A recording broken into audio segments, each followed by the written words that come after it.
والصلاة والسلام الأتمان الأكملان على حبيبه سيد الإنس والجان الذي أعطاه الله علم ما يكون وما كان، وعلى آله الطيبين الطاهرين من الرجس والأدران، وأصحابه الأكرمين نجوم الهداية للأكوان، وعلى من أحبهم واهتدى بهديهم بإحسان، لا سيما على إمام الأئمة أبي حنيفة النعمان عليه سحائب الرحمة والرضوان إلى يوم يتحقق فيه كما تدين تدان.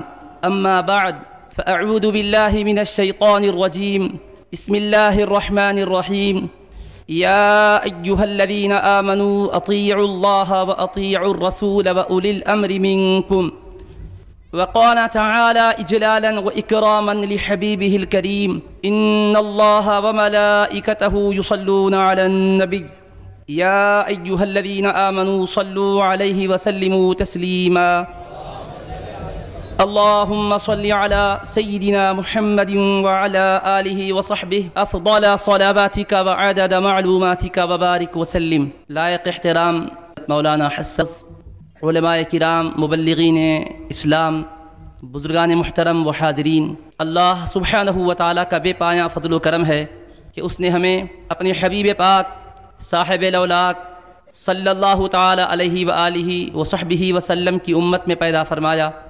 حبیب پاک صلی اللہ تعالی علیہ وآلہ وصحبہ وسلم کے دامان لطف و کرم سے وابستگی کی عظیم سعادت و دولت نصیب فرمائی.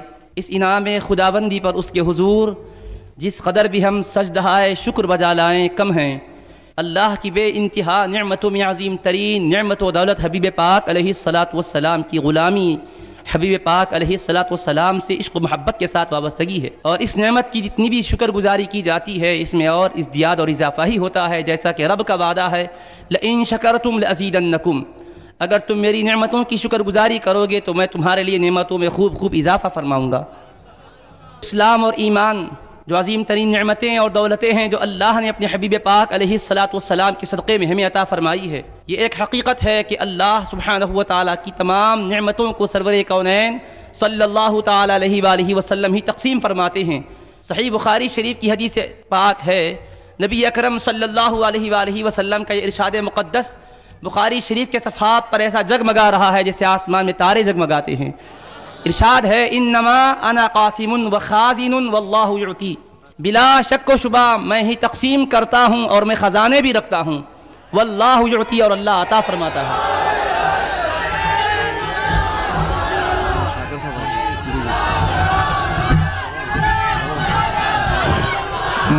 نعرہ تکبیر، نعرہ رسالت، نعرہ تکبیر.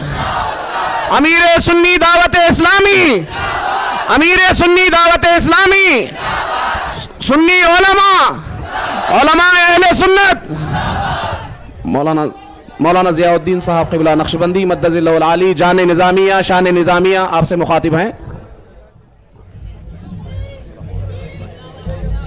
اللہم صلی علی سیدنا محمد وعلی آلہ وصحبہ افضل صلواتک وعدد معلوماتک وبارک وسلم.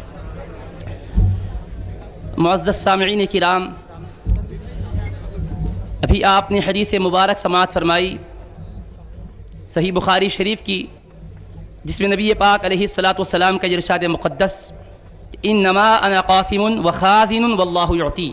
بلا شک و شبہ میں ہی تقسیم کرتا ہوں اور میں خزانے بھی رکھتا ہوں. اللہ کی عنایتوں کے خزانے حبیب پاک علیہ الصلاۃ والسلام کے پاس ہیں اور حبیب اللہ کی عطاؤں کو تقسیم فرماتے ہیں. یہ حدیث پاک صحیح بخاری شریف کی صحت سند والی حدیث پاک ہے. نبی پاک علیہ الصلاۃ والسلام نے فرمایا: بے شک میں ہی تقسیم کرتا ہوں، اس میں شک شبے کی کوئی گنجائش ہی نہیں ہے. حسر کے ساتھ فرمایا: بے شک میں ہی تقسیم کرتا ہوں. تقسیم کریں کیسے، کہاں سے آتا ہے؟ فرمایا: وخازن، خزانے میرے پاس اللہ نے رکھے ہیں، اللہ کی عطاؤں کے خزانے میرے پاس ہے اور ان عطاؤں کی جو نعمتیں میرے پاس ہیں ان کو میں بانٹتا اور تقسیم فرماتا ہوں. تو ایمان، اسلام، یہ سری عظیم ترین نعمتیں ہیں. یہ نعمتیں بھی حضور پاک علیہ الصلاۃ والسلام کے در دولت ہی سے ملتی ہے. آج جن حالات اور ماحول سے ہم گزر رہے ہیں، مذہب اسلام کو ایک عظیم فتنوں سے دوچار ہونا پڑ رہا ہے. مختلف تنظیمیں، مختلف تحریکیں، مختلف فرقے اور مختلف جماعتیں نبی پاک علیہ الصلوۃ والسلام کی تعلیمات مقدسہ کو مسخ کرنے کی ناپاک کوشش کر رہی ہیں، ایسے موقع پر ہم پر لازم اور ضروری ہے کہ ہم حبیب پاک علیہ الصلوۃ والسلام کی پاکیزہ تعلیمات کو معلوم کریں اور حبیب پاک علیہ الصلوۃ والسلام کی تعلیمات مقدسہ کے انوار سے اپنے نہاں خانہ دل کو روشن و منور کریں اور پھر آفاق میں اس کے اجالے پھیلائیں، جس سے ظلمت قدِ عالم بقائے نور بن جائے۔ جیسا ابھی آپ نے موضوع کے متعلق سماعت فرمایا، تقلید اور مقام امام اعظم پر مجھے گفتگو کرنی ہے۔ آج ہمارے درمیان ایک ایسا فرقہ بھی ہے جو ائمہ کرام، ائمہ اربعہ، جنہوں نے اسلام کی نشر و اشاعت کے لیے اپنی ساری زندگیوں کو وقف فرما دیا، اپنی ایک ایک سانس کو وقف کیا، اور ساری محنتیں اور کاوشیں اس لیے تھی کہ حبیب پاک علیہ الصلوۃ والسلام کی تعلیمات مقدسہ کو محفوظ کر کے قیامت تک آنے والے غلاموں تک پہنچا دیں۔ اس کے لیے انہوں نے بڑی محنتیں فرمائی ہے، اور آج ان کی تعلیمات پر، ان کی اجتہادی خدمات پر، ان کے استنباط کردہ مسائل پر کچھ نادان اور کم فہم لوگ اعتراضات کرتے ہیں، اور اس کے سلسلے میں یہ غلط فہمی پیدا کرتے ہیں کہ تعلیمات نبی پاک علیہ السلام سے معاذ اللہ یہ فقہ کا کوئی تعلق نہیں ہے، یہ فقہ بعد میں آئی ہوئی شے ہے، قرآن و حدیث کے سوا ایک تیسری چیز کا نام فقہ ہے۔ حالانکہ یہ ان کا دعویٰ بے انتہا غلطی پر مبنی ہے۔ نبی پاک علیہ الصلوۃ والسلام پر رب ذوالجلال نے جس کلام مقدس کو نازل فرمایا، ارشاد فرماتا ہے وَأَنزَلْنَا إِلَيْكَ الذِّكْرَ لِتُبَيِّنَ لِلنَّاسِ مَا نُزِّلَ إِلَيْهِمْ، کہ حبیب ہم نے آپ پر ذکر کو، قرآن کو نازل فرمایا تاکہ اس میں جو کچھ ہم نے نازل کیا ہے آپ اس کی وضاحت اور تشریح فرمائیں۔ کلام قرآن کریم کامل و مکمل قرآن ہے۔ آج یہی کہا جاتا ہے اسلام کامل ہے، شریعت کامل ہے، قرآن کامل ہے۔ قرآن و حدیث میں سب کچھ ہونے کے باوجود یہ فقہ کی کیا ضرورت ہے، یہ ائمہ کرام سے رجوع کرنے کی کیا ضرورت ہے؟ براہ راست ہر کوئی قرآن کریم پڑھ کر مفہوم اخذ کر لے سکتا ہے، احادیث کو دیکھ کر معنی معلوم کر لے سکتا ہے۔ ضروریات زندگی کے تعلق سے قرآن و حدیث سے ہم خود ہی معلوم کیوں نہ کر لیں؟ ان ائمہ کرام کے بیان کیے ہوئے مسائل کو کیوں اختیار کریں اور ان کے طریقے کو کیوں اپنائیں؟ ایک عام طور پر نوجوانوں میں تصور دیا جاتا ہے کہ دیکھو عمل قرآن پر کرنا ہے اور حدیث پر کرنا ہے۔ اب رہا یہ فقہ اور یہ ائمہ کرام کے اجتہادی مسائل، یہ قرآن و حدیث کے علاوہ ان کی ذاتی رائے ہے، قرآن اور حدیث الگ ہے، یہ ان کی اپنی شخصی رائے ہیں، یہ کہہ کر ایک عام طور پر تاثر دیا جاتا ہے۔ سارا لوگ ان کے اس پروپیگنڈے کی وجہ سے متاثر ہوتے جا رہے ہیں، اور وہ اپنے طور پر یہ سمجھ بیٹھتے ہیں کہ ائمہ کرام کی ان کی ذاتی رائے کا نام فقہ ہے، قرآن کریم اور حدیث اس کے علاوہ جدا ایک عظیم ترین مصدر اسلام کا نام ہے۔ لیکن عزیزان ملت اسلامیہ، رب ذوالجلال نے اپنے کلام مقدس میں ارشاد فرمایا جو کلام کے کامل و مکمل ہے۔ پھر یہ بھی تو تصور دیا جاتا ہے قرآن کامل ہے، اس کے بعد مزید فقہا کی اجتہادی رائے کو لینے کی کیا ضرورت ہے؟ تو آئیے قرآن تو کامل ہے۔ اللہ نے فرمایا الیوم اکملت لکم دینکم واتممت علیکم نعمتی ورضیت لکم الاسلام دینا، آج میں نے تمہارے لیے تمہارے دین کو مکمل کر دیا ہے، اپنی نعمت کو تم پر کامل کر دیا ہے، اور اسلام کو بطور دین کے تمہارے لیے میں نے پسند فرما لیا ہے۔ یہ آیت مقدسہ اللہ تبارک و تعالی نے حجۃ الوداع کے موقع پر نازل فرمائی۔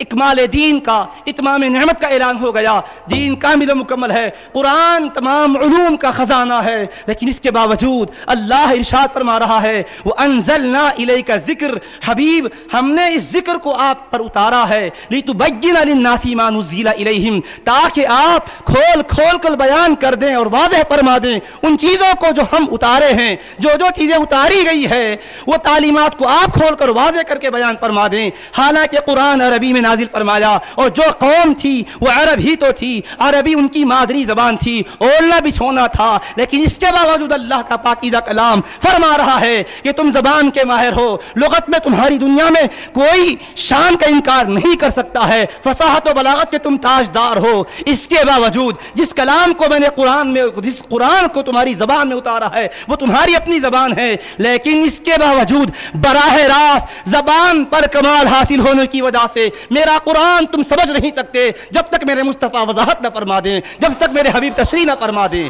قرآن کامل ہے، لیکن کامل ہونے کے باوجود وضاحت اب حبیب پاک کے حوالے کر رہا ہے۔ میرے حبیب میں نے اتارا ہے، کامل قرآن کو اتارا ہے، میں کامل قرآن سے استفادہ کرنے کے لیے کوئی کامل علم رکھنے والی ذات چاہیے۔ مصطفیٰ میں نے آپ کو علوم میں کمال عطا فرما کر آپ کے قلب مقدس پر اس سرچشمہ علم کو کو اتارا ہے حبیب اس میں جو اجمالی چیزیں ہیں اب آپ کی زبان مقدس سے وضاحت فرماتے چلے جائیں، آپ تشریف فرماتے چلے جائیں۔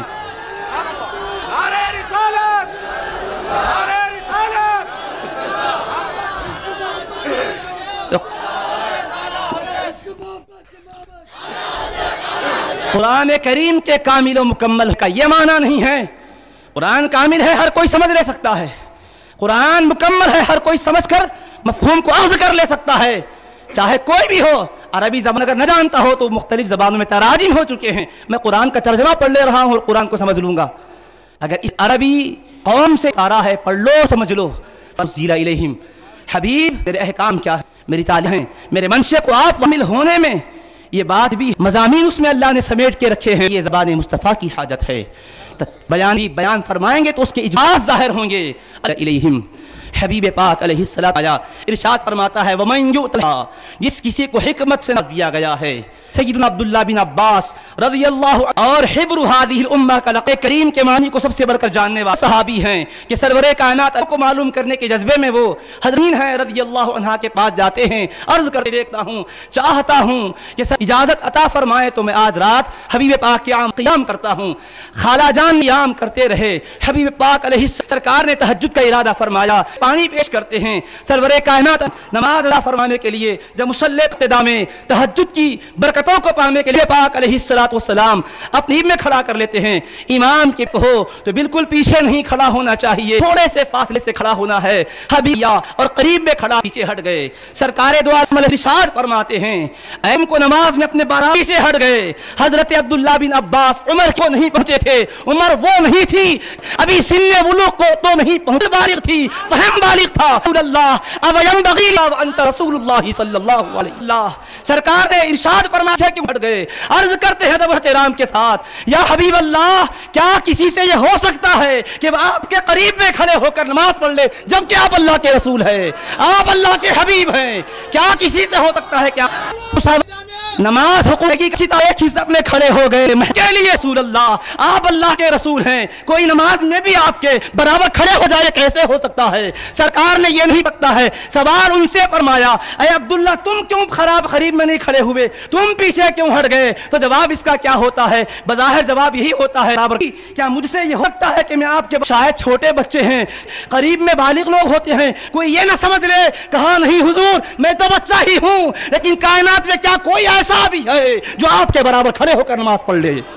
اب ينبغي لأحد میں تو بچہ ہوں آقا، کیا کائنات میں کوئی انسان ایسا بھی ہے، کیا کوئی مخلوق ایسی بھی ہے چاہے فرشتوں کی جماعت میں ہو یا نبیوں کی جماعت میں ہو آپ کے برابر کھڑے ہو کر نماز بھی پڑھ لے؟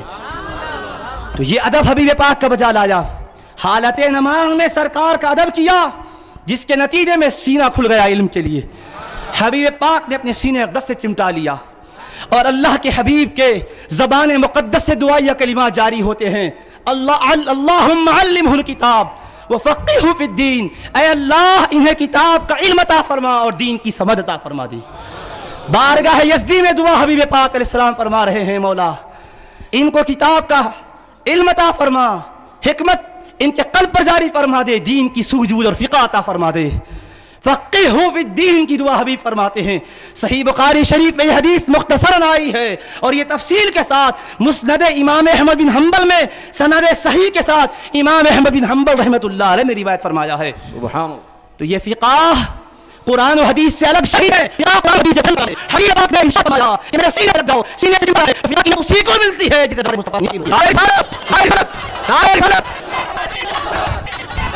تو فقہ کی نعمت کے لیے حبیب پاک علیہ السلام نے اللہ کے حضور دعا فرمائی کہ پروردگار انہیں فقہ عطا فرما دے۔ اگر فقہ بدعت ہوتی تو حبیب پاک کی زبان مقدس سے اس کے لیے دعائیہ کلمات کیوں نکلتے؟ اب ایک طرف تو کہا جاتا ہے حدیث پر چلو، قرآن پر چلو، فقہ پر نہ چلو۔ اگر تمہارا یہ دعویٰ سچا ہے تو میں جو سنا رہا ہوں وہ فقہ نہیں ہے، حدیث پاک ہے۔ رسول پاک علیہ السلام کی خدمت مقدس میں حضرت ابن عباس نے اپنے ادب کو پیش کیا، حبیب پاک علیہ السلام نے اپنی سینے اقدس سے لگایا، وہ سینے مبارک قرآن جس کے بارے میں فرماتا ہے الم نشرح لک صدرک، حبیب کیا ہم نے آپ کے لیے آپ کے سینے کو نہیں کھولا ہے؟ حضرت موسیٰ علیہ السلام عرض کرتے ہیں رب اشرح لی صدری، پروردگارا تو میرے سینے کو کھول دے۔ وہ حضرت موسیٰ کلیم اللہ علیہ السلام ہیں جو شرح صدر کے لیے دعا فرماتے ہیں، یہ حبیب اللہ ہے، رب خود فرماتا ہے میرے مصطفیٰ کیا ہم نے آپ کے لیے آپ کے سینے کو نہیں کھولا ہے؟ الم نشرح لک صدرک، کیا ہم نے آپ کے شرح صدر نہیں فرمایا ہے؟ جن کے سینے اقدس کو رب العزت نے علوم کے لیے کھول دیا، وہ حبیب پاک اپنے سینے مقدس سے لگا رہے ہیں۔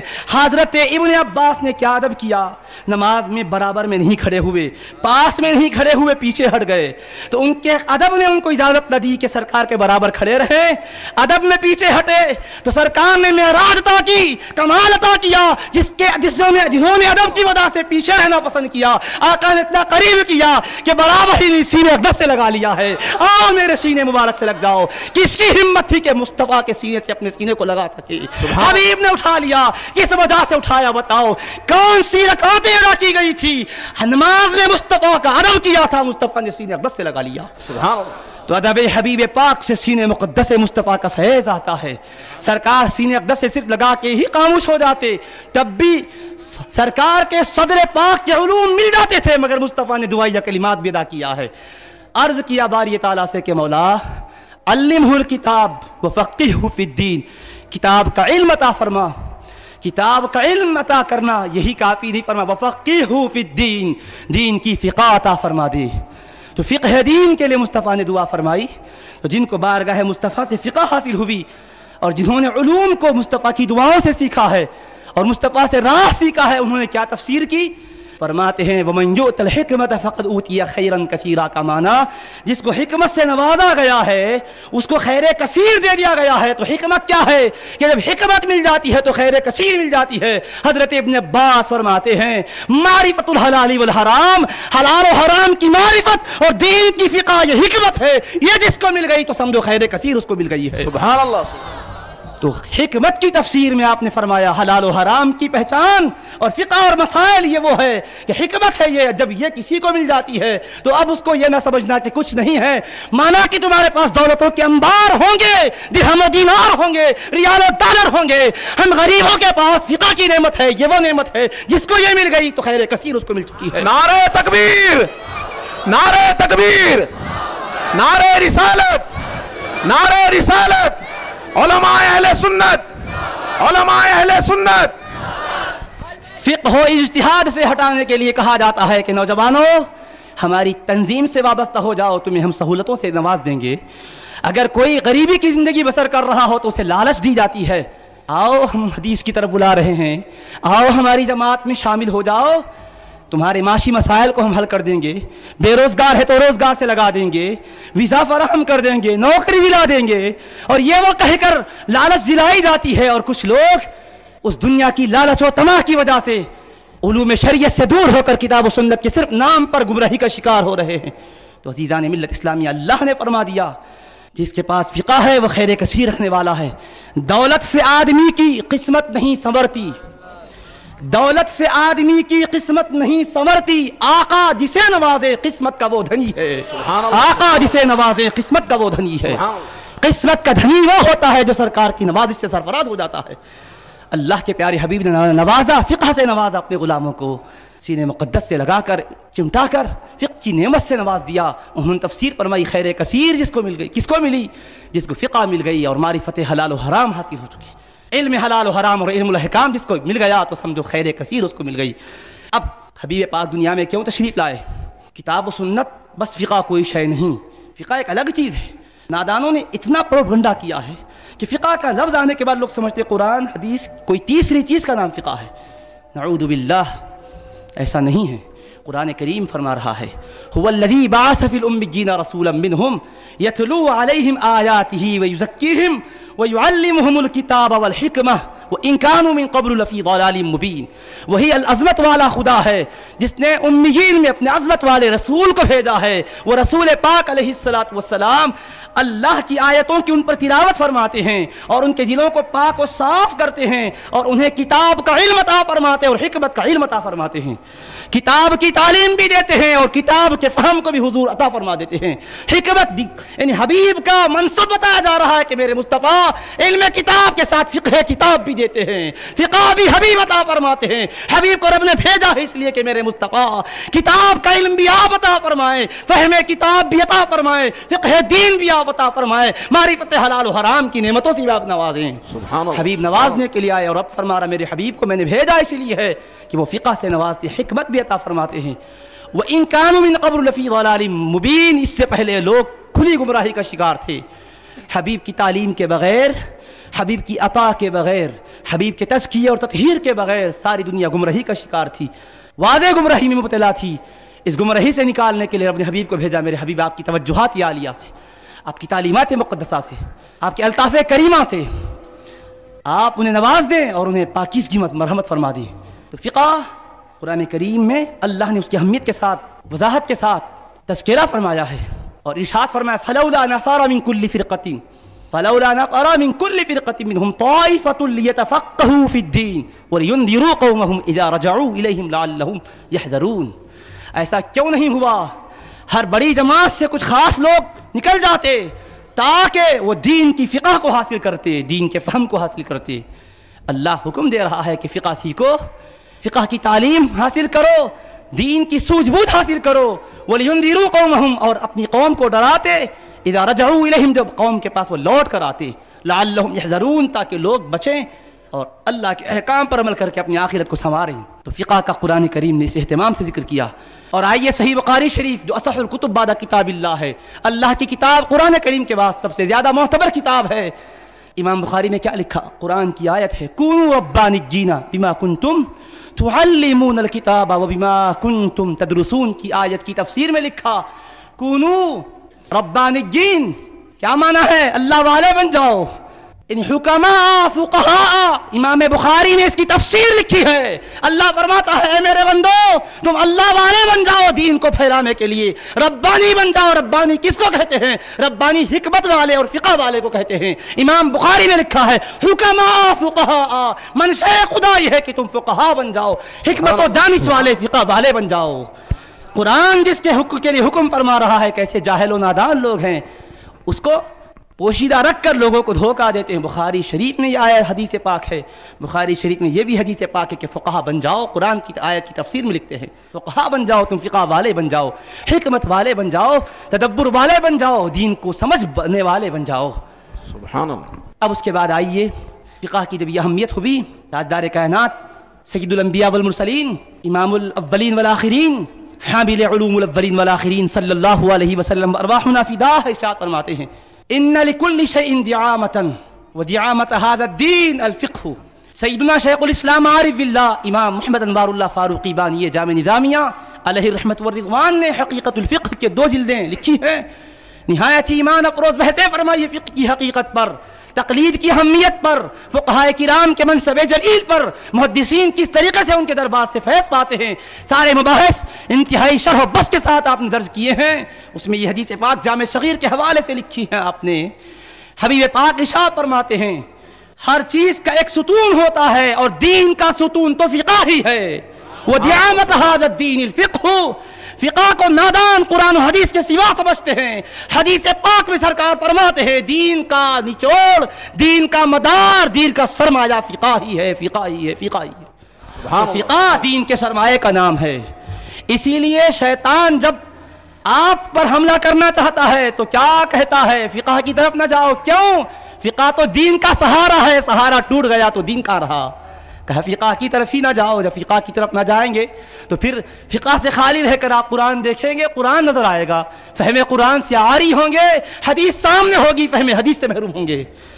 اللہ کے پیارے حبیب علیہ السلام فرماتے ہیں حدیث پاک ہے فقہ کا معنی کیا ہے, فقہ کیا ہے؟ فرمایا دعامت هذا الدین, اس دین کے سرمایہ کا نام, دین کے ستون کا نام, دین کی اساس کا نام فقہ ہے, دین کے مدار کا نام فقہ ہے, دین کے عظیم سرمایہ کا نام فقہ ہے. فقہ کے بغیر دین کا کوئی معنی نہیں. الفاظ ہے بس بے معنی الفاظ ہیں. اگر الفاظ کے معنی اگر دیکھیں گے تو کیا ہے وہ فقہ ہے. اللہ کے پیارے حبیب علیہ السلام مسجد نبوی شریف میں تشریف لاتے ہیں، اپنے مقدس صحابہ کرام کو ملاحظہ فرماتے ہیں۔ دو حصوں میں صحابہ کرام تھے مسجد نبوی شریف میں، کچھ لوگ ذکر میں، تلاوت میں، دعاؤں میں مصروف تھے، کچھ لوگ تعلیم و تعلم میں مصروف تھے۔ حبیب نے ان غلاموں کو ملاحظہ فرمایا اپنے، اور خوشی کا اظہار فرمایا، کلاہما علی خیر۔ سنن دارمی شریف کی حدیث ہے، مشکات المصابیح جلد اول میں بھی ہے، زجاجۃ المصابیح جلد اول میں بھی حدیث پاک ہے۔ سرکار نے ارشاد فرمایا، کلاہما علی خیر، یہ دونوں جماعتیں بھی خیر اور نیکی کے کام پر ہیں۔ اب ہر ایک کی وضاحت فرمائی، اما ہؤلاء فیدعون اللہ ویرغبون الیہ، اب رہا یہ لوگ اللہ سے دعائیں کر رہے ہیں، اللہ کی طرف لو لگائے ہوئے بیٹھے ہیں۔ ان شاء اعطاہم و ان شاء منعہم، اگر اللہ چاہے تو ان کو نواز دے، چاہے تو ان کو خالی محروم فرما دے۔ اللہ پر کوئی پابندی تو نہیں ہے، اللہ کی شان کریمی سے نوازا تو نوازا، اگر عدل سے روک دیا تو پھر وہ روک دیا۔ واما ہؤلاء فَيَتَعَلَّمُونَ الْعِلْمَ وَالْفِقْهَ وَيُعَلِّمُونَ الْجَاهِلَ فَهُمْ أَفْضَلُ۔ حبیب نے فرمایا دوسرے حضرات سے کہ اب رہا یہ لوگ علم اور فقہ کو پڑھ رہے ہیں، اوروں کو پڑھا رہے ہیں، یہ سب سے افضل ہے، فرمایا حبیب نے۔ سبحان اللہ، سبحان اللہ۔ سرکار کے مقدس صحابہ کرام مسجد نبوی شریف کے گوشے میں بیٹھ کر فقہ پڑھا کرتے تھے۔ اب بدعت کیسے ہو گئی بتاؤ؟ فقہ اگر بدعت ہے تو بتاؤ سنت کس کا نام ہے؟ صحابہ کے اعمال بدعت ہیں، حبیب کی تعلیمات بدعت ہیں، دین کا فہم بدعت ہے، دین کا سمجھنا بدعت ہے۔ اللہ اکبر، شیطان نے کتنا دور کر دیا ہے اسلام سے، دین سے لوگوں کو۔ سمجھتے ہیں کہ فقہ ایک زائد کا نام ہے، کتاب سنت سے ہٹ کے ہے، فقہ کی طرف نہ جاؤ، آؤ قرآن کی طرف، آؤ حدیث کی طرف۔ اس کو کہتے ہیں کلمت حق ارید بہ الباطل، لہجہ حق کا ہوتا ہے، باطل معنی مراد لیا جاتا ہے۔ سیدھا سادہ آدمی کہتا واقعیتاً بات تو پیاری ہے، قرآن حدیث کی طرف چلنا ہے، سب کو قرآن پر چلنا ہے، حدیث پر چلنا ہے، یہ کیا فقہ ہے؟ تو فقہ کو الگ کر دیا گیا اور کہا گیا یہ الگ ہے، آؤ ادھر۔ آپ اس حقیقت کو اچھی طرح سمجھ لیں، قرآن فقہ کا حکم دے رہا ہے، صحابہ کرام کو حضور نے فقہ کی تعلیم دی ہے، اور صحابہ کرام نے فقہ کا درس آپس میں جاری بھی رکھا ہے، ایسا نہیں سیکھ لی اور بیٹھ گئے۔ سرکار نے کیا فرمایا؟ تعلمون الفقہ ویعلمون الجاہل، فقہ کو سیکھ رہے ہیں اور ناواقفوں کو سکھا رہے ہیں۔ تو فقہ کا کام کرنے والوں کو سرکار نے کیا فرمایا؟ فہم افضل، یہ ان سے افضل ہیں جو دعاؤں میں لگے ہوئے ہیں، ذکر کرنے والے ہیں ان سے افضل ہیں۔ پھر سرکار نے کیا کیا؟ ارشاد فرمایا انما بعثت معلما، میں تو علم دینے والا بنا کر بھیجا گیا ہوں۔ جو فقہ کا کام کر رہے ہیں وہ میرے فیضان علم کے محتاج ہے، میں تو علم کی خیرات کو بانٹنے کے لیے آیا ہوں، دین کی فقہ کو عطا کرنے کے لیے آیا ہوں۔ فجلس فیہم، حبیب ان کے درمیان میں رونق افروز ہو گئے، قیامت تک آنے والوں کو بتا دیے، لوگوں اللہ کے حبیب کی رحمتوں کو تلاش کرنا چاہتے ہو، آؤ فقہ کی خدمت میں آ جاؤ، فقہاء ائمہ کے درباروں میں آ جاؤ، ان کے درباروں میں عظمت مصطفیٰ کے جلوے نظر آئیں گے، مصطفیٰ کی تعلیمات کے رنگارنگ جلوے تم دیکھنا چاہتے ہو، آؤ فقہ کی طرف۔ فقہ کوئی ان کی ذاتی رائے کا نام نہیں ہے، قرآن و حدیث کے عطر مجموعے کا نام ہے، گلستان علم و معرفت کے ایک گلدستے کا نام ہے۔ نعرہ تکبیر، نعرہ رسالت، علماء اہل سنت، علماء اہل سنت، علماء اہل سنت۔ قرآن و حدیث کے بحر زخار کے گوہر آبدار کا نام فقہ ہے، موتیوں کا نام فقہ ہے، کوئی اور شے نہیں ہے فقہ۔ کتنا دشمنوں نے پروپگنڈا کیا، فقہ ہے یہ فقہ، یا ائمہ کرام ہیں ان کی رائے ہے۔ جب یہ آدمی سن لیتا ہے تو کہتا ہے اماموں کے پیچھے چلتے ہو یا امام الانبیاء کے پیچھے چلتے ہو؟ دھوکہ کیسا دیا؟ امام اعظم امام الائمہ ہیں اور نبی پاک صلی اللہ علیہ وسلم امام الانبیاء ہیں، امام الانبیاء کی پیروی کو چھوڑ کر امام الائمہ کے پیچھے جاتے ہو، اللہ اکبر، رونگٹے کھڑے ہو جاتے ہیں سننے کے بعد کہ واقعاً کیا ہے، سچی بات ہے، اطاعت تو رسول کی کرنا ہے، اللہ کے حبیب صلی اللہ علیہ وسلم کی کرنا ہے۔ ایسا انداز اختیار کیا جا رہا ہے کہ عام آدمی پیچیدگی میں مبتلا ہے، پریشانی میں مبتلا ہے، الجھن میں مبتلا ہے، تشویش ہو رہی ہے، ذہن پراگندہ ہوتا جا رہا ہے۔ اب جب جس سے ملاقات کرتا ہے وہ اگر تشنگی بجھا نہ سکے تو پھر اور خلق میں، اضطراب میں، التہاب میں اضافہ ہی اضافہ ہوتا ہے۔ پھر اسی پیچیدگی کو لے کر وہ اور بھی غلطہ و پیچاں رہتا ہے، اوروں کو پیچیدگی میں مبتلا کرتا چلا جاتا ہے، گتھیاں سلجھائی نہیں جاتی، الجھائی جاتی ہے۔ تو عزیزان ملت اسلامیہ، حبیب پاک علیہ السلام کی تعلیمات مقدسہ واضح تعلیمات ہیں، اس میں کوئی دو رائے نہیں، نبی پاک علیہ السلام نے دین کو واضح فرما دیا۔ تعلیمات مقدسہ کے یہ حقائق ہیں جس کو آج دنیا گوشہ خمول میں رکھنا چاہتی ہے، حقیقتوں پر پردہ ڈالنا چاہتی ہے، لیکن حقیقت ایک آفتاب جہاں تاب کی حیثیت رکھتی ہے. تم ہزاروں پردے ڈالو، پردے تمہارے چہروں پر پڑیں گے، آفتاب پر پردہ پڑنے والا نہیں ہے. رب نے اس آفتاب کو جہاں تاب بنا دیا ہے، اس کو بھیجا ہی روشنی دینے کے لیے ہے. اس کی روشنی تو پھیلتی ہی جائے گی. جو آئے اس سے اپنے نہا کام دل کو روشن کرے. جو دور رہتا ہے اس ظلمتوں میں رہتا ہے، تاریکیوں میں رہتا ہے، اندھیروں میں رہتا ہے، بے راہ روی کا شکار ہوتا ہے، گمراہی اس کا مقدر بن جاتی ہے. تو حبیب پاک علیہ الصلوۃ والسلام جلوہ افروز ہو گئے. فقہ کا کام کرنے والے، پڑھانے اور پڑھنے والوں کے درمیان حبیب پاک علیہ السلام کی رحمت، سرکار کی عنایت تو دیکھو. سرکار اگر ان کے درمیان تشریف نہ بھی رکھتے ہوتے تب بھی ان کی عظمت کو اپنی ارشاد سے واضح فرما ہی چکے تھے. مگر حبیب پاک کو بھی معلوم ہے قیامت تک آنے والے کیسے کیسے فتنہ بتائیں گے، کیسے کیسے گمراہی میں مبتلا کریں گے. اور گمراہی میں مبتلا کرنے والا کبھی بھی اب خاص روب ڈھار کر آتا ہے، قرآن اور حدیث کا نام لے کر آتا ہے. حبیب کو معلوم ہے کہ یہ فقہ سے محروم کرنے کے لیے ایک ایسا ہتھ کنڈا استعمال کریں گے. حبیب پاک نے اپنے جلوس کے ذریعے سے، اپنے جلوہ فروزی کے ذریعے سے ان کو شرف عطا فرما دیا اور ان کے تقدس کو بلند و بالا فرما دیا. اور بیٹھ گئے اور فرمایا انما بعثت معلما، میں ان کو نوازنے کے لیے آیا ہوں، علم کو پھیلانے کے لیے آیا ہوں. تو یہ فقہ کا تعلم، فقہ سے وابستگی، بولیے بدعت کیسے ہوگی؟ کتنا دھوکہ نہیں دیا جا رہا ہے. اللہ اکبر، العیاذ باللہ. پھر یہ کہ فقہاء کرام نے کیا کیا، ائمہ اربعہ نے کیا کام کیا. کتاب اللہ، اللہ کا کلام، یہ قانون ہے اسلام کا. نبی پاک علیہ السلام کے ارشادات مقدسہ یہ اسلام کا اہم قانون ہے. اللہ نے فرمایا وما آتاکم الرسول فخذوہ وما نہاکم عنہ فانتہوا. رسول پاک علیہ السلام جو دیں اس کو لے لو، جس سے منع فرمائیں اس سے باز آ جاؤ، رک جاؤ. حبیب پاک علیہ السلام حاکم ہیں، شارع ہیں. شارع تو ہے ہی ہیں مگر شارع بھی ہیں، شرح بھی فرماتے ہیں، قانون بھی بناتے ہیں. حبیب پاک علیہ السلام قانون کے مبین بھی ہیں اور قانون ساز بھی ہیں، مقنن بھی ہیں. قانون اسلام کے مبین بھی ہیں، قانون اسلام کے مقنن بھی ہے. حبیب قانون سازی فرمانے والے حبیب پاک علیہ السلام ہے. اب حبیب پاک علیہ السلام کا منصب جلیل بتایا کہ وہ آیات کی وضاحت فرماتے ہیں. پھر ارشاد فرمایا یا ایھا الذین آمنوا اطیعوا اللہ واطیعوا الرسول واولی الامر منکم. اے ایمان والو تم اللہ کی اطاعت کرو اور اللہ کے رسول کی اطاعت کرو. اللہ کی اطاعت کرو اور اس کے رسول پاک علیہ السلام کی اطاعت کرو. بات واضح ہو گئی. قرآن پر چلو اور حدیث پر چلو. اللہ کی اطاعت کتاب اللہ اور حبیب کی اطاعت سنت حبیب پاک علیہ السلام. کتاب و سنت پر چلو. یہاں پر مضمون کو ختم نہیں کر دیا رب نے، اپنے ایمان والے بندوں سے خطاب ہے اطیعوا اللہ واطیعوا الرسول. یہاں مضمون ختم نہیں ہوا، بات مکمل نہیں فرمائی. فرمایا وَأُولِي الْأَمْرِ مِنْكُمْ، اور تم میں جو صاحبان امر ہیں، جو علم فقہ رکھنے والے ہیں، جو اجتہادی قوت رکھنے والے ہیں، ان کی اطاعت بھی کر لینا فرمایا ہے. تو فقہاء کرام مراد ہے اس سے اولو الامر سے. امام فخر الدین رازی رحمۃ اللہ علیہ لکھتے ہیں، امام ابن جریر طبری لکھتے ہیں، ائمہ مفسرین نے بڑی وضاحت و صراحت کے ساتھ لکھا ہے. اولو الامر کی مختلف تفسیریں ہیں لیکن سب سے راجح اور سب سے زیادہ واضح تفسیر یہ ہے کہ المراد بہم الفقہاء والمجتہدون. اولو الامر سے مراد فقہاء اور مجتہدین ہیں جو محنتیں کرتے ہیں قرآن کے فہم کے لیے، حدیث کے فہم کے لیے، اور پوری توانائیوں کو صرف کر کے قرآن و حدیث کے ذخیروں سے مسائل کو نکالتے ہیں، امت کو عطا فرما دیتے ہیں. اب اللہ کا ارشاد ہے اے ایمان والو اللہ کی اطاعت اور اس کے رسول کی اطاعت کرو. اطاعت کرو اللہ کی، اطاعت کرو رسول اللہ صلی اللہ علیہ وسلم کی، اور تم میں کے فقہاء و مجتہدین کی اطاعت کرو. تو فقہاء و مجتہدین کی بارگاہوں میں جانا یہ ناجائز کیسے ہوگا؟ اللہ بھیج رہا ہے کہ جاؤ ان کے دربار میں، غلامی ان کی اختیار کرو. کیا اسلام کو تم نے سمجھا ہے؟ اللہ اکبر. تف ہے فہم پر ان کی افسوس ہے. وائے ناکامی متائے کارواں جاتا رہا، وائے ناکامی متائے کارواں جاتا رہا، کارواں کے دل سے احساس زیاں جاتا رہا. افسوس ہے کہ قافلے کا ساز و سامان تو لٹ گیا، مگر افسوس پر افسوس یہ ہے کہ لٹنے کا احساس بھی نہ رہا.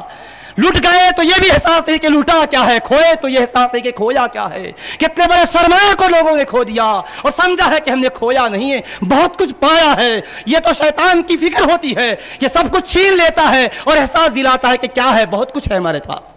کیا رہا؟ اللہ کے کلام کی واضح ہدایت ہے. ایمان والوں سے خطاب ہے، بے ایمانوں سے نہیں. ایمان والو یا ایھا الذین آمنوا اطیعوا اللہ واطیعوا الرسول واولی الامر منکم. تو یہی تو کہا جاتا ہے قرآن و حدیث کے علاوہ پھر فقہ کی طرف جانے کی کیا ضرورت ہے؟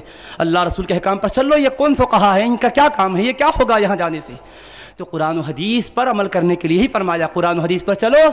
اب قرآن و حدیث پر چلنے کا حکم اللہ نے دیا، قرآن کھولو اور چلتے چلے جاؤ، حدیث کو دیکھو اور سمجھتے چلے جاؤ، تو کیا ہوگا؟ عام لوگ جن کو زندگی کے مسائل روز درپیش آتے ہیں، اب ان کو بھی یہی حکم ہے کہ قرآن پر چلو اور حدیث پر چلو۔ صبح ہونے کے بعد گھر میں کوئی تناؤ پیدا ہوا، میاں بیوی میں جھگڑا کھڑا ہو گیا، غصے میں آئے اور بیوی کو طلاق دے بیٹھے، ایک ساتھ 3 طلاق دے دیے۔ اس کے بعد اب احساس ہوا کہ کیا میرا بیوی کے ساتھ رشتہ قائم رہا یا چلا گیا؟ اب اس کے بعد اس خیال کو اطمینانی شکل دینے کے لیے قرآن کھولے، کیوں؟ کسی کی بات تو چلنا نہیں ہے، فقہا کے پاس جانا نہیں ہے، ڈائریکٹ قرآن سمجھنا ہے، قرآن کو کھولے اور سمجھنے چلے۔ اب فجر کی نماز کے بعد ایک سوئی سے بیٹھے، قرآن کریم عربی تو آتی نہیں، انگریزی میں ترجمے بھی ہے، انگریزی کے ماہر ہے اور ترجمے آ گئے، پڑھنے لگے، پڑھتے پڑھتے 1 گھنٹہ ہوا، 2 گھنٹے ہوئے، 3 گھنٹے ہوئے، پڑھتے جا رہے ہیں، آ ہی نہیں رہا ہے مضمون۔ شروع کیے سورہ فاتحہ پوری پڑھ ڈالی، ادھر ادھر دیکھے کہیں یہ بیوی کا مسئلہ ہی نہیں ہے اس میں، چلو سورہ بقرہ کے پہلے رکوع میں دیکھے نہیں ملا، دوسرا تیسرا پڑھتے گئے، پہلا پارا پورا پڑھ ڈالے۔ پورا پارا پڑھنا وہ بھی سمجھ کے پڑھنا ہے، قرآن کو خود پر خود ہی عمل کر لینا ہے، دیکھو اور عمل کر لو۔ فقہائے کرام تو کیوں ان کے پاس جانا، جیسا وہ سمجھ سکتے تھے ہم بھی سمجھ سکتے، وہ بندے جب وہ سمجھ سکتے تو ہم بھی بندے، ہم کیوں نہیں سمجھ سکتے؟ قرآن تو آسان ہے سب کو سمجھنے کے لیے، وَلَقَدْ يَسَّرْنَا الْقُرْآنَ لِلذِّكْرِ، ہم نے قرآن کو ذکر کے لیے آسان کر دیا۔ میں بھی قرآن سے فہم حاصل کرنا چاہتا ہوں، کھولا اور بیٹھ گیا۔ مجھے بتاؤ کیا کوئی ایسا شخص بھی آپ کو ملے گا اگرچہ کہتا ہے میں اہل حدیث ہوں، میں قرآن سے کچھ سمجھ لوں گا، حدیث سے کچھ سمجھ لوں گا، نہ امام اعظم کے پاس جانا، نہ امام بخاری کے، امام شافعی کے پاس جانا، نہ امام مالک کی بارگاہ میں حاضر ہونا، نہ امام احمد بن حنبل کی غلامی اختیار کرنا، کسی امام کے پاس جانا نہیں، فقہ کی کتاب دیکھنا نہیں، یہ بدعت ہے، فقہی کتابیں۔ اب قرآن کھولو اور دیکھو تو صبح سے شام تک بھی تو پڑھے گا، تب بھی تو اس مسئلے کو حل نہیں کر پائے گا، ٹینشن بڑھتا جا رہا ہے، تناؤ کی صورت بڑھتی جا رہی ہے، کشیدہ سے کشیدہ تر حالات ہوتے جا رہے ہیں۔ اب تو سمجھتا ہے کہ میں سمجھ لوں گا، نادان، اللہ تجھے پیدا کیا جانتا ہے تیری کمزوری کو، کہ میرا بندہ کمزور ہے، اس کو زندگی کے اور بھی مسائل ہیں، اگر ہر مسئلہ خود کو حل کرنا اگر بندے کے لیے آسان ہوتا، اللہ نے اس کے لیے آسان نہیں فرمایا ہے۔ اللہ نے فرمایا میرے بندے میں نے تجھے پیدا کیا، تیری طاقت سے زیادہ بوجھ ڈالنا مجھے گوارا نہیں ہے، لا یکلف اللہ نفسا الا وسعها، اللہ کسی انسان پر اس کی طاقت سے بڑھ کر بوجھ نہیں ڈالتا۔ عام انسان کو یہ حکم ملتا کہ زندگی کے مسائل کو قرآن حدیث سے تم نکال لو، چلو تو صبح کا مسئلہ حل کرنے کے لیے سالوں گزر جاتے، صبح ہو رہی ہے، شام ہو رہی ہے، عمر یوں ہی تمام ہو رہی ہے، مسئلہ جو کا توں ہے، لا ينحل ہے، حل ہوا ہی نہیں ہے، تو کتنی پیچیدہ صورت ہوگی۔ اللہ نے فرمایا قرآن پر چلو، حدیث پر چلو، آسان راستہ یہ ہے کہ یہ فقہا کی جماعت جو دکھ رہی ہے ان کے پیچھے چلو، وہ جو کہیں گے قرآن وہی ہے، حدیث وہی ہے، نعرہ تکبیر کو دیں گے، حدیث کے فہم کو دیں گے، نعرہ تکبیر، نعرہ تکبیر، علماء اہل سنت، علماء اہل سنت، علماء اہل سنت، سبحان اللہ، سبحان اللہ، سبحان اللہ۔ تو غرض کے عزیزان محترم، اللہ نے کتنا آسان نسخہ عطا فرمایا اپنے بندوں کے لیے، وہ خالق و مالک ہے بندوں کا، وہ رحمان و رحیم ہے، شان رحیمیت و شان رحمانیت اس کی اپنے بندوں کو نواز رہی ہے کہ میرے بندو تم کو زندگی کے اور کام کاج بھی کرنے ہیں، تم کمانے کے کام کرتے جاؤ، کسب کرتے جاؤ، اب رہا یہ پیچیدہ مسائل آئیں تو تم اس کو تو حل نہیں کر سکتے، حل کرنے والے ہم نے تم کو دیے ہیں۔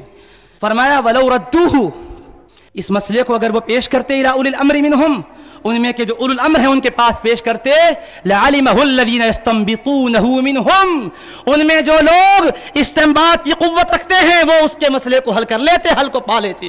فرمایا مسئلہ پیش آیا تو کھول کے نہ بیٹھو، فرمایا ان کے حوالے کر دو، اب وہ کیا کریں گے؟ فَإِن تَنَازَعْتُمْ فِي شَيْءٍ فَرُدُّوهُ إِلَى اللَّهِ وَالرَّسُولِ، اگر کن کو وہ فقہا کو خطاب کیا، اے فقہا امت تمہارے دربار میں آئے گی، ساری امت کو میں اپنے حبیب کی امت کو تمہارے پاس بھیج رہا ہوں، وہ قرآن و حدیث کے فہم کے لیے مسائل کے لیے تمہارے پاس آئیں گے، تم حل کرنا، اگر آپس میں اختلاف ہو جائے تو میرے کلام کی طرف آ جاؤ، میرے مصطفیٰ کی سنتوں کی طرف آ جاؤ، وہ فقہا کا کام ہے، قرآن کو دیکھیں گے کہاں اس میں ہدایت دی جا رہی ہے، حدیثیں اٹھائیں گے کہاں حکم دیا جا رہا ہے، وہ قرآن و حدیث کے زقار بحر کے اندر غوطے لگائیں گے، وہ تیریں گے، پیر تیراکی کریں گے، اس کے بعد موتیوں کو نکالے گے، لا کر دیں گے کہ لو یہ قرآن کا موتی ہے، یہ حدیث کا گوہر آبدار ہے.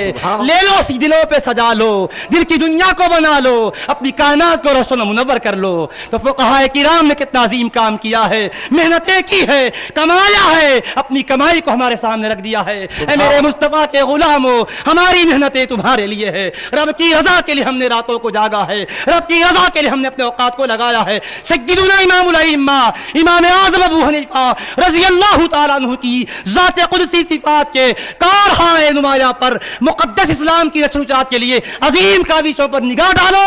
وہ اللہ کے حبیب کے وہ ایسے عاشق ہیں, حبیب کے دین کے وہ خادم ہیں کہ آپ نے اپنی عمر مقدس کے لمحے لمحے کو وقف فرما دیا. صبح میں شام میں وہی علمی کام چل رہا ہے. 1000 علماء وقت آپ کے درس میں شریک ہے, جن میں 40 وہ ہیں جو درجہ اجتہاد پر فائز تھے, مجتہدانہ شان والے تھے, اور ایک ایک شاگرد کے پاس حدیثیں کتنی تھی, کسی کو 6 لاکھ حدیثیں یاد ہے, کسی کو 7 لاکھ حدیثیں یاد ہے, کوئی تو 12 لاکھ حدیث کا ذخیرہ سینے میں رکھتا ہے. آپ کے درس میں بیٹھے ہوئے ہیں, مسائل آتے جا رہے ہیں, قیامت تک آنے والے مسائل کو سوچا جا رہا ہے, حل نکالا جا رہا ہے, آسان طریقے پہ حل کیا جا رہا ہے. ایک مسئلہ امام صاحب ذکر فرماتے ہیں, صاحب اپنی اپنی رائے دے رہے ہیں, اب اس کے بعد فرماتے بتاؤ حدیث کیا ہے. حدیث تو آپ کو معلوم ہی ہے, شاگردوں کے پاس 12 لاکھ حدیثیں ہو تو امام الائمہ کے پاس احادیث کا کتنا ذخیرہ ہوگا. سبحان اللہ سبحان اللہ. اب حدیث کے ذخیرے کے ساتھ سب موجود ہیں امام اعظم کے پاس, علم کے سرمایہ کو لے کر بیٹھے ہیں. کوئی جاہلوں کی مجلس نہیں ہے, وہ علماء کی نہیں, فقہاء کی اور فقہاء کی اماموں کی مجلس ہے. سارے کے سارے ادب و احترام سے بیٹھے ہوئے ہیں اور مسئلہ پیش ہو رہا ہے. احادیث کے حدیث بیان کیے جا رہے ہیں, استنباط فرما رہے ہیں, رائے مقدس آپ دے رہے ہیں. اسی لیے جب حضرت امام اعظم ابو حنیفہ رضی اللہ عنہ کی فقہ پر اعتراض کیا گیا کہ یہ تو آپ کی رائے ہے, امام شارانی کھڑے ہو گئے. امام شاہرانی شافعی عالم دین ہیں, اپنی کتاب المیزان میں آپ نے لکھا ہے, جواب امام اعظم پر اعتراض کرنے والوں کا دیا.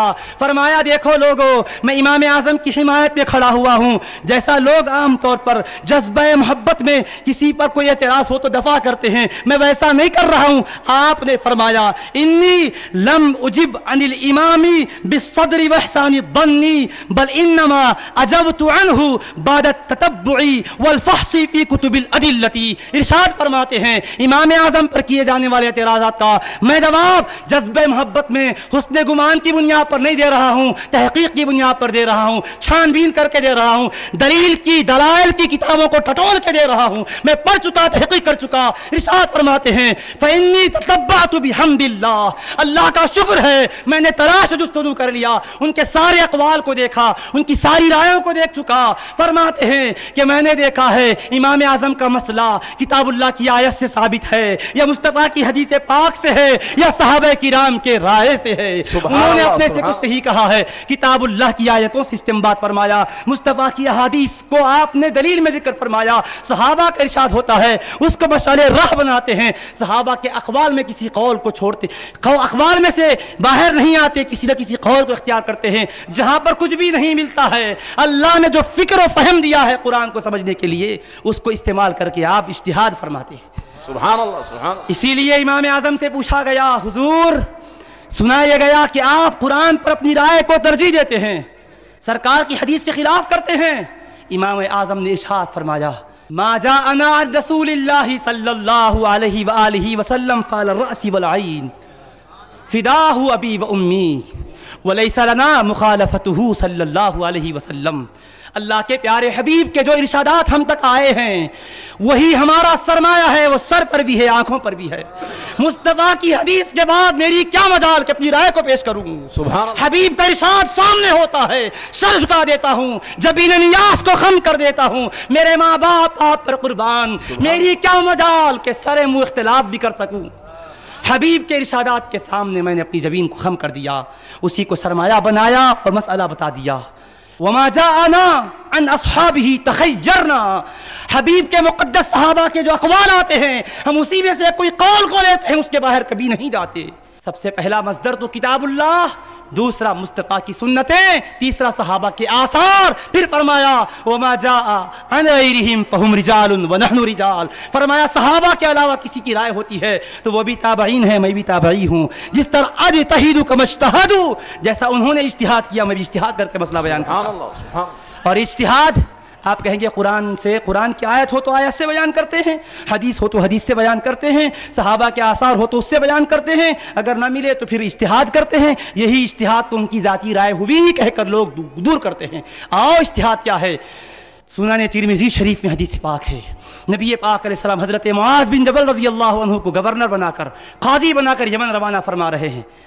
روانہ کرنے کے موقع پر سرکار نے طلب فرمایا، ارشاد فرمایا کیف تقضی یا معاذ، اے معاذ یہ تو بتاؤ کہ تم اجتہاد مسائل کیسے حل کرو گے؟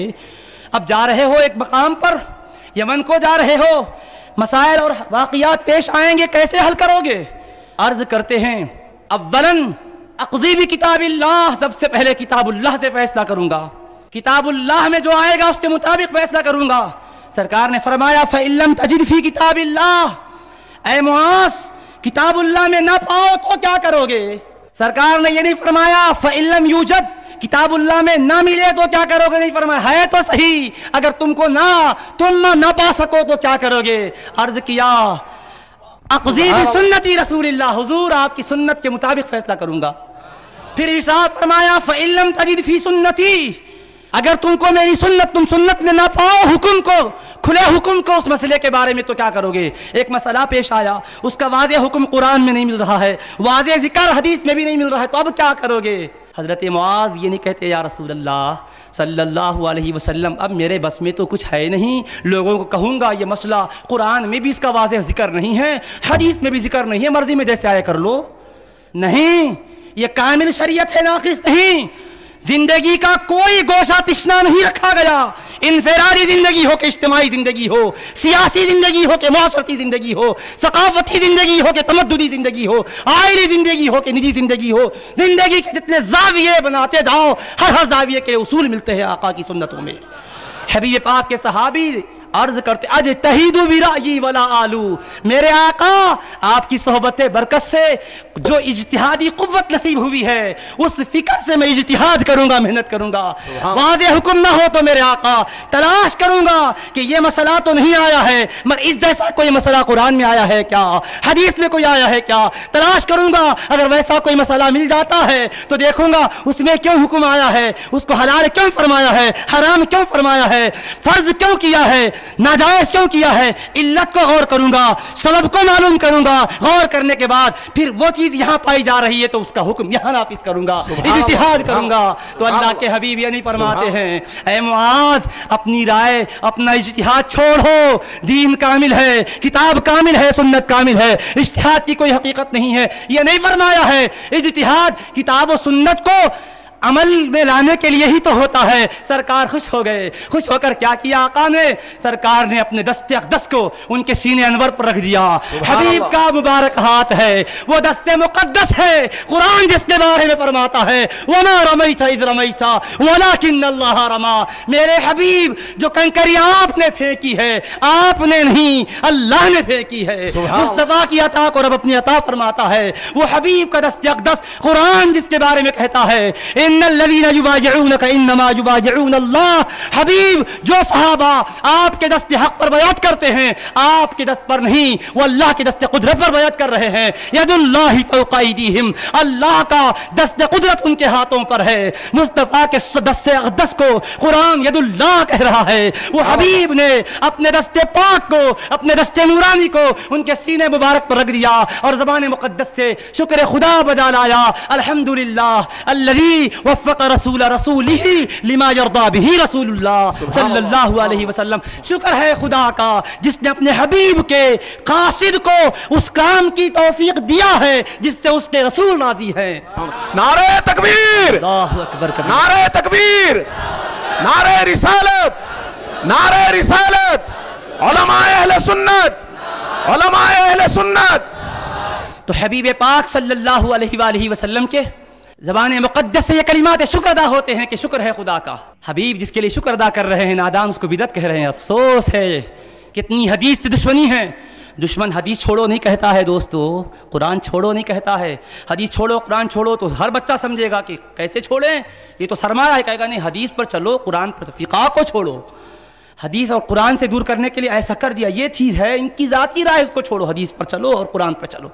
کیا ہے حدیث؟ حدیث میں یہ فرمایا جا رہا ہے، اجتہاد کرنے والے عرض کرتے ہیں میں اجتہاد کروں گا، تو حبیب نے فرمایا خدا کا شکر ہے کہ اللہ نے تم کو اس کام کی توفیق دیا ہے جس سے اللہ کا رسول راضی ہے، قربان جاؤ۔ یہ نہیں فرما رہے ہیں اللہ نے اس کام کی توفیق دی جس سے وہ راضی ہے، فرمایا نہیں، مصطفیٰ جس سے راضی ہے خدا بھی اس سے راضی ہے۔ مصطفیٰ نے فرمایا اے میرے قاصد تمہارے اجتہاد سے میں بھی راضی، رب العالمین بھی راضی ہے۔ سبحان اللہ۔ اب تم کو پسند آئے یا نہ پسند آئے، تم کو راضی کرنا کس کو ہے؟ مصطفیٰ کو راضی کرنا ہے۔ مصطفیٰ نے اپنی رضا کو بتا دیا، میں اجتہاد سے بھی راضی ہوں اور اجتہاد پر چلنے والوں سے بھی راضی ہوں۔ سبحان اللہ، سبحان اللہ۔ فقہ سے بھی خوش ہوں، فقہ پر عمل کرنے والوں سے بھی خوش ہوں۔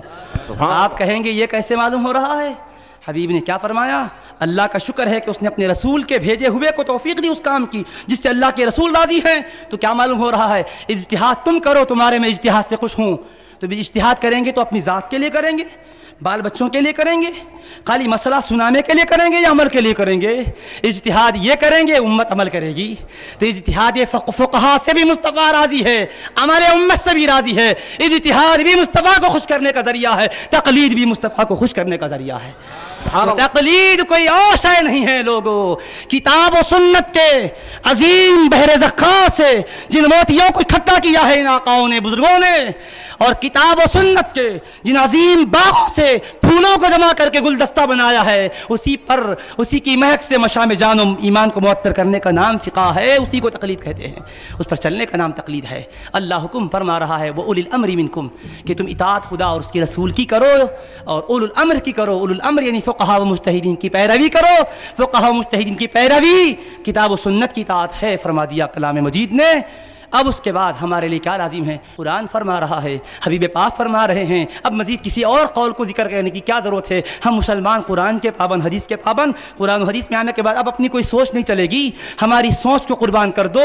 عقل قربا کن بپیش مصطفیٰ، عقل ہزار کہتی ہوں گی، عقل کو قربان کر دو مصطفیٰ کے فرمان کے سامنے۔ اگر حضور کا کوئی غلام ہے، رسالت مصطفیٰ سامنے آنے کے بعد اب وہ اپنی رائے زنی سے کام نہیں لے گا، اپنی رائے کو قربان کرے گا، شیطانی وسوسے سمجھے گا اس کو جس کے خلاف آ رہے ہیں اور چھوڑے گا اور توبہ کرے گا، آئے گا اس بارگاہ میں جس بارگاہ میں ہم عقیدت و محبت کے اظہار کرنے چلے ہیں۔ امام الائمہ امام اعظم ابو حنیفہ رضی اللہ تعالی عنہ جن کی ذات قدسی صفات کی شان و عظمت کو کیا بیان کیا جائے، حبیب پاک علیہ الصلوۃ والسلام پر قرآن مجید کا نزول ہو رہا ہے۔ سورہ جمعہ کی آیت پاک میں نے آپ کے سامنے ابھی کچھ دیر پہلے تلاوت کی تھی، اس کا آخری ایک حصہ ہے وآخرین منہم لما یلحقوا بہم۔ حبیب جو کتاب و حکمت کی تعلیم دیتے ہیں، نفوس کا تزکیہ فرماتے ہیں اور قرآن کی آیتوں کی تلاوت فرماتے ہیں، یہ صحابہ ہی کے لیے نہیں ہیں اور ان لوگوں کے لیے بھی ہیں جو صحابہ سے ابھی ملے نہیں ہیں، ان کو بھی حضور اپنے فیض سے مالا مال فرماتے ہیں، کتاب و حکمت کی تعلیم دیتے ہیں، دلوں کا تزکیہ فرماتے ہیں۔ یہ آیت پاک کے بارے میں صحابی عرض کرتے ہیں حضور سے، یا رسول اللہ یہ آیت کا معنی کیا ہے، اس کی تفسیر کیا ہے؟ وہ آخرین منہم کا معنی حضور سے دریافت کرتے ہیں۔ پوچھنے والے بھی تو صحابی ہیں، وہ بھی تو عربی زبان کو جاننے والے ہیں۔ آج تو کہا جاتا ہے زبان دانی کی بنیاد پر قرآن سمجھ لیا جا سکتا ہے، اگر یہی تھا تو وہ لوگ وہ عربی جاننے والے خود سے کیوں نہیں سمجھ رہے تھے؟ حضور سے عرض کرتے ہیں حضور اس کا معنی کیا ہے، اس کی تفسیر کیا ہے؟ صحابہ بھی گویا زبان دانی پر عبور رکھنے کے باوجود یہ بتانا چاہتے ہیں، صرف زبان دانی سے قرآن سمجھا نہیں جا سکتا، مصطفیٰ کے فیضان سے سمجھا جاتا ہے، حبیب کی عنایتوں سے سمجھا جاتا ہے۔ عرض کیا حضور اس کا معنی کیا ہے، تفسیر کیا ہے؟ آیت قرآنی کا نزول ہوا، تفسیر پوچھی گئی، حبیب خاموش ہوئے، پھر دوبارہ سوال کیا، سرکار نے جواب عنایت نہیں فرمایا، تیسری مرتبہ پھر سوال کو ریپیٹ کیا۔ حبیب پاک علیہ الصلوۃ والسلام کے دربار میں صحابہ بھی تھے اور حضرت سلمان فارسی رضی اللہ عنہ ان کے درمیان تھے۔ حبیب پاک نے اپنے دستے کرم کو حضرت سلمان پر رکھ دیا اور ارشاد فرمایا لو کان الایمان عند الثریا لنالہ رجال او رجل من هؤلاء، اگر ایمان کہکشاں کی بلندیوں پر بھی ہوگا، دین ثریا پر بھی پہنچے گا، اس دین کے فہم کو، دین کی فقہ کو حاصل کرنے کے لیے ان کی قوم میں ایک صاحب جائیں گے اور لا کر لوگوں میں بانٹ دیں گے۔ سبحان اللہ، سبحان اللہ۔ آیت قرآنی کی تفسیر میں مصطفیٰ علیہ الصلوۃ والسلام نے حضرت سلمان کے پر دستے کرم رکھ کر ارشاد فرمایا ان کی قوم میں ایک آئیں گے، جا کر اس کو لائیں گے اور امت میں بانٹیں گے۔ تو اس حدیث پاک میں اشارہ کن کی طرف ہوا؟ امام سیوطی رحمۃ اللہ علیہ لکھتے ہیں ھذا اصل صحیح یعتمد علیہ فی البشارۃ والفضیلہ۔ حبیب پاک علیہ السلام کا یہ ارشاد مقدس امام اعظم کی فضیلت کو بیان کرنے کے لیے، آپ کی بشارت کے لیے اصل صحیح ہے، ایک قاعدہ کلیہ ہے۔ مصطفیٰ جان رحمت صلی اللہ علیہ وسلم نے قرآن کی آیت کی تفسیر میں اپنے ارشاد مقدس سے اشارہ جن کی طرف کیا وہ امام الائمہ امام اعظم کی ذات قدسی ہے۔ قربان جاؤ کیسے امام کی غلامی میں اللہ نے رکھا ہے۔ جن امام کی عظمتوں کا ذکر قرآن کر رہا ہے، مصطفیٰ علیہ السلام تفسیر قرآن میں بیان فرما رہے ہیں، اور کوئی بات نبی ہوتی یہی ایک بات ان کی فضیلت اور عظمت کے لیے، مقام کے لیے کافی ہے۔ امام اعظم ابو حنیفہ رضی اللہ عنہ کی علمی پیروی کرنے والوں کو کہا جاتا ہے یہ تقلید کرنے والے، یہ بدعتی اور گمراہ ہیں۔ سوچو، آخری پوائنٹ پر میں آپ کی بات کو ختم کرنے چلا ہوں کہ یہ اعتراض ہوتا ہے یہ امام اعظم کی پیروی کرنا تقلید ہے، اور تقلید بدعت ہے، بدعت کا ارتکاب کرنے والا بدعتی ہے، اور بدعت کرنے والا گمراہی کا شکار ہوتا ہے۔ کل بدعت ضلالہ وکل ضلالۃ فی النار، ہر بدعت گمراہی ہے اور ہر گمراہی جہنم میں لے جانے والی ہے۔ تقلید بدعت ہوئی، تقلیدی بدعتی ہوا، اور بدعتی جہنمی ہوتا ہے۔ کیا حدیثوں کو توڑ کر معنی کو پیش کیا جا رہا ہے؟ اب آؤ صرف اس کا ایک جواب، اب میں کوئی معقولاتی جواب نہیں، روایت کی روشنی میں ایک جواب عرض کر کے اپنی بات کو سمیٹ دے رہا ہوں۔ حضرت نبی پاک علیہ الصلوۃ والسلام کے احادیث کو جمع کرنے والے امام بخاری ہیں، اور محدثین میں امام بخاری ہیں، جن کا زیادہ وہ لوگ ذکر کرتے ہیں بخاری شریف بخاری شریف بخاری شریف۔ ایسا سنے تو پتہ چلتا کہ واقعتاً پوری بخاری کے حافظ ہیں اور بخاری پر پورا چلتے ہیں۔ دو چار روایتوں کو سامنے رکھ کر لوگوں کہتے بخاری میں آیا ہے، بخاری میں کہیں آیا تو بتاؤ، بخاری میں کہیں آیا تو بتاؤ۔ اب لوگ واقف نہیں رہتے، سمجھتے بخاری میں نہیں ہے، بخاری میں نہیں ہے سمجھتے۔ ارے سب کچھ ہے صاحب، آنکھ کھولو اور دیکھو بخاری میں کیا ہے۔ امام اعظم کی شان دیکھو، یہ تو حدیث بخاری کی میں نے آپ کے سامنے سنائی، آیت قرآن اور حدیث بخاری میں تفسیر اس کی، اور وضاحت کرنے والے امام جلال الدین سیوطی، وہ خود شافعی ہے، امام المحدثین ہے، انہوں نے فرمایا۔ تو اب کیا ہے، صحیح بخاری شریف آپ کھولیں گے، امام بخاری پر بڑا بھروسہ ہے، بخاری شریف میں جو انہوں نے جمع کیا حدیث، بس اس میں کہیں روایت آئی کیا؟ اب اس کے علاوہ کوئی بات ہے؟ نہیں، یہ بدعت ہے، یہ گمراہی ہے۔ امام بخاری کے استاذ، ان کے استاذ کے استاذ کون؟ بخاری شریف کھولیں آپ، بخاری میں 1 2 نہیں، 10 20 نہیں، 30 سے زائد آپ کو راوی بتاؤں گا۔ صحیح بخاری میں 30 سے بڑھ کر ایسے راوی ہیں جو خود امام اعظم کے شاگرد بھی ہیں اور امام اعظم کے پیروی کرنے والے مقلد بھی ہیں۔ اب کچھ بھی نہیں، ایک ہی بات ہے ان لوگوں سے، یہ سارے دلائل کے بعد ایک ہی بات، تقلید گمراہی ہے، تقلید کرنے والا گمراہ ہے۔ تو بخاری میں جو راوی آئے ہیں 30 سے بڑھ کر، وہ امام بخاری کے اساتذہ ہیں اور امام اعظم کے شاگرد و تلامذہ ہی نہیں ہیں بلکہ مقلدین بھی ہیں فقہ میں۔ اب تقلید گمراہی ہوئی تو مقلد گمراہ، اور مقلد گمراہ تو امام بخاری کے راویوں میں وہ 32 جو راوی ہیں وہ گمراہ ہوئے، تو بولو گمراہوں سے حدیث لینا جائز کیسے ہوا؟ اب اگر تقلید گمراہی ہے، مقلد گمراہ ہے، تو بخاری کی حدیثوں پر عمل کیسے ہوگا بتاؤ؟ سبحان اللہ، نعرہ تکبیر! علماء اہل سنت، سنی دعوت اسلامی، سنی دعوت اسلامی، علماء اہل سنت۔ تو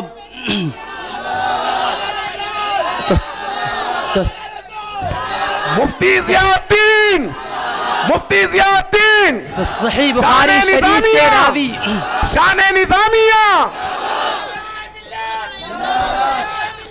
صحیح بخاری شریف میں یہ راوی ہیں جو امام اعظم کے پیروکار ہیں، اور ایک بخاری شریف میں وہ راوی بھی ہیں جو امام بخاری کے استاذ بھی ہیں۔ تو ایسے عظمت والے استاذ ہیں کہ بخاری شریف میں 22 حدیثیں وہ ہیں کہ جن میں امام بخاری اور سرور کائنات علیہ الصلوۃ والسلام کے درمیان صرف 3 واسطے ہیں، ثلاثیات میں سے ہیں۔ یہ 22 حدیثیں وہ ہیں جس پر امام بخاری زندگی بھر ناز کرتے رہتے تھے۔ خدا کا شکر ہے مصطفیٰ علیہ السلام کے زمانے کے بعد ظاہری صحابہ کے زمانے میں تو نہ رہا، تابعین کا زمانہ بھی نہ پایا، مگر مجھے وہ اساتذہ ملے جو 3 واسطوں سے مصطفیٰ کے قدموں تک پہنچا دیے ہیں۔ اس پر فخر کیا کرتے تھے، دربار مصطفیٰ میں 3 واسطوں سے باریابی کا شرف مل رہا ہے۔ وہ ثلاثیات بخاری میں 22 حدیثوں میں سے 17 حدیثیں امام بخاری کے اساتذہ میں سے وہ ہیں جو امام اعظم کے شاگرد رہے ہیں، امام اعظم کے مقلد رہے ہیں۔ اور ایک استاذ تو مکی بن ابراہیم وہ ہیں کہ جو امام اعظم کے شاگرد خاص تھے۔ ایک مرتبہ کا واقعہ ہے، امام مکی بن ابراہیم درس حدیث دے رہے تھے، بیٹھ کر حدیثیں سنا رہے تھے، ایک شخص امام اعظم کا ذکر کر کے کہتے حدثنا ابو حنیفہ قال، امام اعظم ابو حنیفہ نے حدیث بیان کی اور فرمایا، یہ کہہ کر حدیث کو شروع کر دیا۔ تو ایک شخص تھا اجنبی، فصاح رجل غریب، حدثنا عن ابن جریش ولا تحدثنا عن ابی حنیفہ، ایک اجنبی پکارا، چیخ کر کہنے لگا ابن جریش کی حدیث بیان کرو، ابو حنیفہ سے میں حدیث نہیں سننا چاہتا۔ جب اس شاگرد نے امام اعظم کی عظمت پر حملہ کیا اور انکار کیا تو امام مکی نے کیا فرمایا؟ انا لا نحدث السفہاء، ہم بے وقوفوں کو حدیث کا درس نہیں دیتے۔ سبحان اللہ سبحان اللہ سبحان اللہ۔ ہم بے وقوفوں کو درس حدیث نہیں دیتے۔ آخر بولو وہ کیا کیا تھا بے وقوفی کا کام؟ وہ تو شاگرد ہے، درس حدیث کے لیے بیٹھا ہوا ہے، کہنے لگا میں ابو حنیفہ سے حدیث نہیں سنتا۔ امام اعظم کو گالی تو نہیں دیا، صرف امام اعظم کی حدیث نہیں چاہیے کہا۔ حضرت مکی بن ابراہیم کو جلال آیا، فرمایا تو جو جلالت امام اعظم کو نہیں سمجھتا، تو ہزاروں عقل رکھتا ہوگا لیکن بے وقوف اور نادان ہے، اب ہم حدیث تجھے نہیں بیان کریں گے۔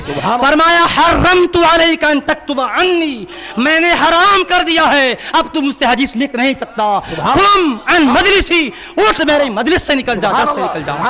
نعرہ تکبیر، نعرہ تکبیر، جان نظامیہ، شان نظامیہ، مفتی ضیاء الدین، علماء اہل سنت، سنی دعوت اسلامی، سنی دعوت اسلامی۔ حضرت سیدنا مکی بن ابراہیم رحمت اللہ تعالی علیہ نے ارشاد فرمایا قم عن مجلسی، میری مجلس سے اٹھ چلا جا، تو نکل جا۔ کیوں اٹھایا مجلس سے؟ اس لیے کہ اس نے امام اعظم پر اعتراض کیا تھا، تقلید کا بھی انکار نہیں کیا، امام اعظم کے مقام مرتبے کے لیے کوئی صریح انکار نہیں کیا، صرف کہا کہ میں امام اعظم کو کہ حدیث کو نہیں لیتا۔ تو آپ نے فرمایا نکل جا مجلس سے، بے وقوف، حرام ہے اب تیرے سے تو حدیث لکھنا، اب تو حدیث لکھ ہی نہیں سکتا، میں نے حرام کر دیا، اٹھ جا۔ جتنی حدیثیں سنایا تھا اب وہ حدیثیں بھی تو بیان نہیں کر سکتا، تیرا شاہ مرتبہ ختم ہو گیا، اب نکل جا میری مجلس سے۔ تو وہ کہنے لگا حضور مجھے معاف کر دیجیے، جلال کے عالم میں آ گئے۔ فغضب غضبا شدیدا لم یر مثلہ قط قبلہ، اتنے جلال میں آ گئے کبھی اتنا جلال دیکھا نہیں گیا، فرمایا نکل جا میری مجلس سے۔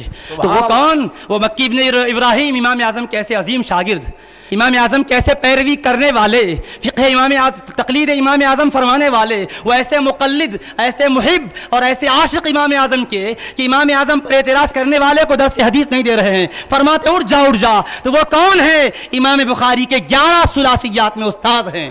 سبحان اللہ۔ اب بولو امام اعظم سے کہاں جاؤ گے؟ تم کہو گے فقہ پر نہیں چلیں گے، بخاری پر چلیں گے۔ ارے نادانو، بخاری کے دربار میں جاؤ گے تو فقہائے حنفیوں کے سہارے سے جانا پڑے گا، امام اعظم کے غلاموں کے ذریعے سے جانا پڑے گا، اس کے بغیر تم بخاری کو پکڑو گے دربار مصطفیٰ تک پہنچانے والے امام بخاری حنفی استادوں کے ذریعے سے تمہیں پہنچائیں گے۔ تو ائمہ حنفیہ وہ ہیں جو بخاری رحمت اللہ علیہ کو دربار مصطفیٰ میں پہنچانے والے ہیں۔ تو امام بخاری کو جنہوں نے مصطفیٰ کے دربار میں پہنچایا ہے ان پر ان کا انکار کر کے تم کہتے ہو ہم بخاری کو تھام کر دربار میں جائیں گے، تم سے بڑھ کر دنیا میں بے وقوف تو کوئی اور نہیں ہوگا۔ بھائی انہوں نے ان کو پکڑا اور کہتے ہم ان کو پکڑتے، انہوں جس کو پکڑے اس کو چھوڑ دیتے۔ کیا عجیب فلسفہ ہے، اتنے نادان بھی کبھی سوچے گئے، کبھی دیکھے گئے، لیکن آج ہمارے سماج میں دیکھے جا رہے ہیں۔ میں سمجھتا ہوں کہ لوگ سمجھے نہیں ہیں اس لیے انکار کیا ہوں کہ اب سمجھ گئے تو انکار شاید نہیں کریں گے، کیونکہ حقیقت ہے یہ، اس میں کوئی شخیفہ اور پوشیدگی نہیں ہے۔ تو وہ امام مکی بن ابراہیم ایسے شاگرد ہیں، تو امام بخاری رحمت اللہ علیہ کیسے اساتذہ ہیں جو بخاری میں، امام اعظم ابو حنیفہ رحمۃ اللہ کے استاذ اور استادوں کے استاذ ہیں، اور پھر یہ کہ وہ امام اعظم کے مقلد ہیں۔ ایک استاذ امام عبدالرزاق محدث، بڑے کبیر محدث ہیں، ایسے عظیم محدث ہیں جن کے بارے میں امام احمد بن حنبل سے پوچھا گیا۔ احمد بن صالح مصری پوچھتے ہیں، تہذیب التہذیب میں حدیث ہے، یہ روایت ہے، کیا آپ نے امام عبدالرزاق جیسا بھی حدیث میں کسی کو دیکھا ہے؟ تو امام احمد بن حنبل فرماتے ہیں میں نے اپنی آنکھوں سے پوری روئے زمین پر روایت حدیث میں عبدالرزاق جیسا کوئی نہیں دیکھا ہے۔ اب آؤ وہ عبدالرزاق محدث جن کی شان عظمت کو امام احمد بیان کر رہے ہیں، وہ امام عبدالرزاق رحمت اللہ علیہ جو بخاری شریف میں بھی جن کی روایتیں ہیں، مسلم شریف میں بھی روایتیں ہیں، سنن ترمذی شریف میں روایتیں ہیں، سنن ابو داؤد شریف میں جن کی روایتیں ہیں، سنن ابن ماجہ شریف میں جن کی روایتیں ہیں، جن کی روایتیں مسند احمد بن حنبل میں ہیں، جن کی روایتیں سنن دارمی میں ہیں، یہ 8 کتابوں میں ان کی کتنی روایتیں ہیں؟ 2496 روایتیں ان کی ہے، 2496 روایتیں بخاری و مسلم کو، ابو داؤد و ترمذی کو، ابن ماجہ کو، ابو داؤد کو دینے والے، امام احمد کو دینے والے، سنن دارمی کو دینے والے، یہ کون ہے؟ امام اعظم کے خود شاگرد ہے اور امام اعظم کی پیروی کرنے والے ہیں۔ بتاؤ اب امام اعظم کا مقام علمی کا کون اندازہ کر سکتا ہے؟ ان کی جلالت کو کون سمجھ سکتا ہے؟ دوستو